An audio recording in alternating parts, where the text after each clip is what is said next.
Hello friends, আমি আবারও একটা নতুন রেসিপি নিয়ে চলে এসেছি। তো আমি আজকে এখানে চিলি পনির বানাচ্ছি।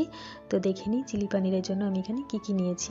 তো ফার্স্টেই আমি এখানে আদা রসুন এভাবে স্লাইস করে কেটে নিয়েছি, আর একটা পেঁয়াজ, ক্যাপসিকাম আর কাঁচা লঙ্কা এই বড় বড় পিস করে কেটে নিয়েছি। তো আমি এখানে পনিরকে কিউব করে কেটে নিয়েছি। তো পনিরের মধ্যে গোলমরিচ গুঁড়ো, স্বাদ মতো লবণ ও কিছুটা ময়দা ভালোভাবে অ্যাড করে নিচ্ছি।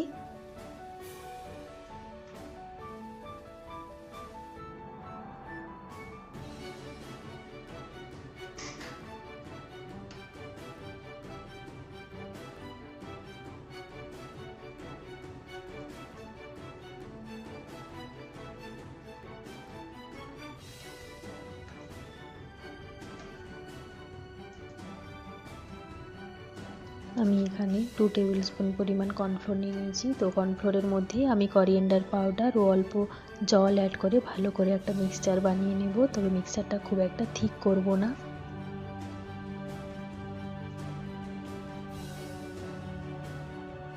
তো চলো এবার রেসিপিটা স্টার্ট করা যাক। তো ফার্স্টেই আমি ইন্ডাকশান অন করে কড়াই বসিয়ে নিয়েছি। কড়াইতে কিছুটা পরিমাণ সাদা তেল নিয়েছি। তেলটা ভালো করে গরম হওয়ার পর ওর মধ্যে পনিরের পিসগুলো কর্নফ্লোরে ডিপ করে ভালো করে ফ্রাই করে নেব।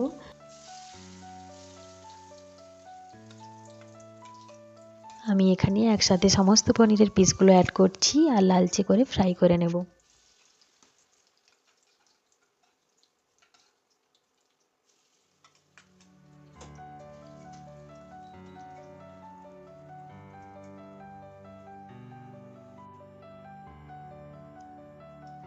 তো আমার এখানে পনিরগুলো ফ্রাই হয়ে গেছে, আর আজ আমি গ্রেভি চিলি পনির বানাবো। তো গ্রেভি বানানোর জন্য আমি কড়াইতে কিছুটা পরিমাণ অয়েল অ্যাড করেছি।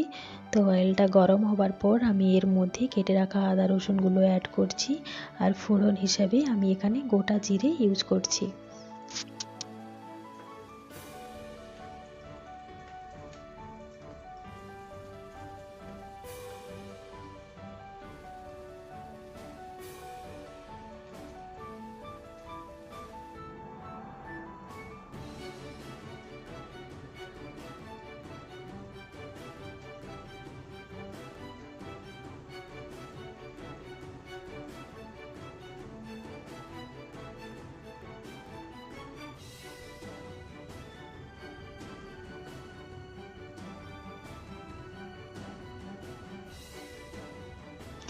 আদা রসুন আর জিরেটা একটু ফ্রাই হবার পর আমি এর মধ্যে কেটে রাখা পেঁয়াজ আর ক্যাপসিকামটা অ্যাড করছি।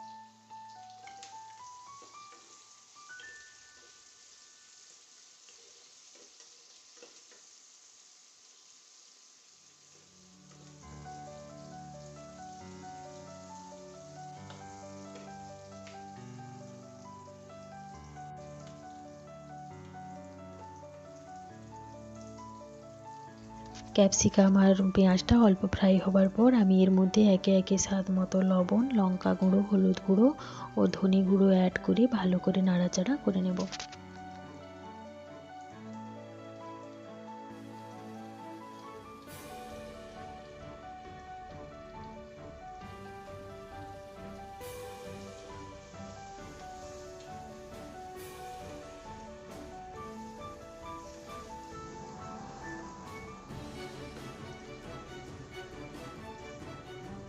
খানিকক্ষণ নাড়াচাড়া করার পর আমি এর মধ্যে ভিনিগার, সয়া সস ও টমেটো কেচাপ অ্যাড করছি।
খানিকক্ষণ পরে গ্রেভিটা একটু ঠিক হলে ওর মধ্যে আগে থেকে ফ্রাই করে রাখা পনিরের পিসগুলো অ্যাড করব।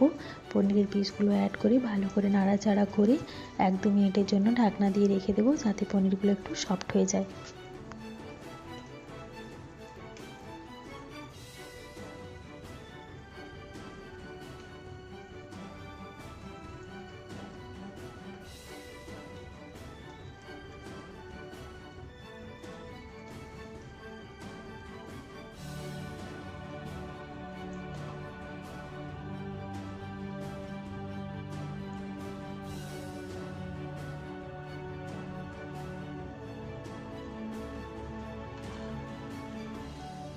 দু থেকে 3 মিনিট পর ঢাকনা খুলে দেখলাম গ্রেভিটাও ঠিক হয়ে গেছে আর পনিরগুলোও সফট হয়ে গেছে। তো দেখো আমার এখানে চিলি পনির একদম রেডি।